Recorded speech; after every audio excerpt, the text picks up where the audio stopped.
মাশাআল্লাহ মাশাআল্লাহ। আপনি তো পড়ে শুনাইতে দেবেন। আমি পড়িয়া এখনই বিবাহ শুরু হবে, বিবাহ শুরু করলাম। জনাব শমশের আলীর একমাত্র পুত্র জনাব আব্দুল্লাহর সাথে মৃত জনাব মুজাফফর গাজীর কনিষ্ঠ কন্যা মুসলেমা বিবির সাথে বিবাহ ৪,৪৫৫ টাকায় দেনমোহর ধার্য করিয়া সম্পাদিত হইল। বাবা বলো কবুল। কবুল কবুল কবুল। মা মুসলেমা বিবি বলো কবুল। ও মা কবুল কো। এই কো।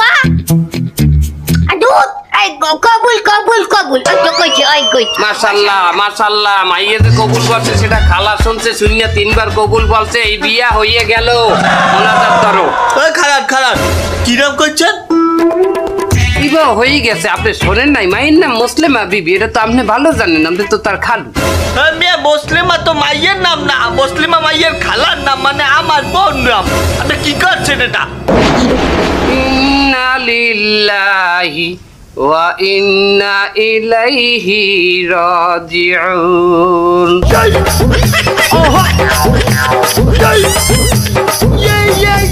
না না আমার এই জিনিসটা কমার। এই রঙগুলো আপনারা কেন করবেন? হ্যাঁ, মাইয়ের জায়গায় মাইয়ের খালার নাম কেন দেবেন? বিয়ে তো হয়ে গেছে, এখন তো আমার হাতে কিছু নাই। সরকারি খাতা, এখানে আমি কাটা চিটাও করতে পারবো না। আরে আল্লাহ আমার আবারও নিহা। এ ছেলে আচ্ছা মাতারি তুই এই কবুল কইছু কি লিখিয়া?